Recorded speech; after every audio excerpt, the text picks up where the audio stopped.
Here is the useful version of today's future news.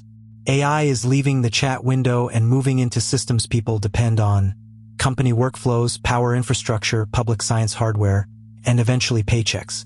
So the real questions are simple. Is it safe? Who pays for the power? And who shares the upside?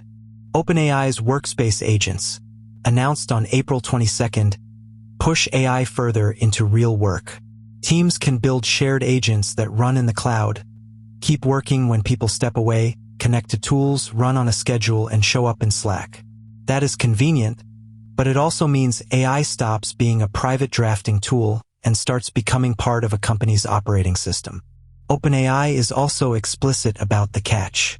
Admins control what tools and data an agent can use, and sensitive actions can require approval. That is the new story. The risk is no longer just a bad answer. It is an automated action touching the wrong calendar, sheet, inbox, or workflow. Now move from office software to critical systems. On April 14th, the Department of Energy's Sousa office and Lawrence Livermore launched the Mjolnir AI Testbed to evaluate AI models for energy operations, planning, and grid management. For normal people, that means the energy sector knows AI in the wrong loop is not just annoying. It can become a reliability or cybersecurity problem. And while AI touches the grid logically, it is also pushing on it physically. DOE's Speed to Power effort and its March Spark funding round are both about faster wires, smarter upgrades, and meeting rising demand while reducing costs for households and businesses.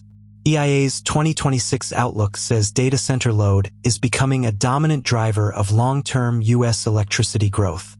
That turns the AI boom into a household bill story. If substations, transmission, cooling, and backup power all have to grow, the public will ask a fair question. Do costs stay with the companies creating the load, or do they leak into monthly bills while the upside goes elsewhere? There was also a very different technology update from NASA. Its modified Boeing 777 returned to Langley on April 22nd after heavy structural upgrades. The aircraft is being turned into NASA's next-generation airborne science lab, with research stations, wiring, and openings for LiDAR and infrared instruments. That matters because some public technology is boring in the best possible way. It measures storms, smoke, crops, heat, and coastlines. For ordinary people, that can mean better forecasts, better insurance models, better emergency response, and better planning before a bad week gets expensive. In space, NASA said the Roman Space Telescope is now targeting launch as soon as early September, with delivery to Kennedy planned for June. Roman is designed to survey huge stretches of sky and build a public archive expected to reach around 20,000 terabytes over its primary mission. The normal person version is not just that space is cool. It is that public science creates shared tools. Open data, student research, contracts, engineering jobs, and discoveries that no single platform company owns.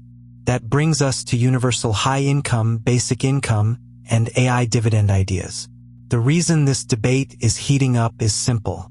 If AI productivity is amplified by models, data centers, energy contracts, and public infrastructure, people will ask how those gains come back. Through wages, lower prices, better services, training, public wealth, or direct payments if displacement becomes real. So today's pattern is control. AI wants more control over work. Utilities are testing what happens when AI touches the grid. Public science is still building hardware with shared benefits. The public should ask for control too, control over permissions, safety, bills, and the share of value that flows back.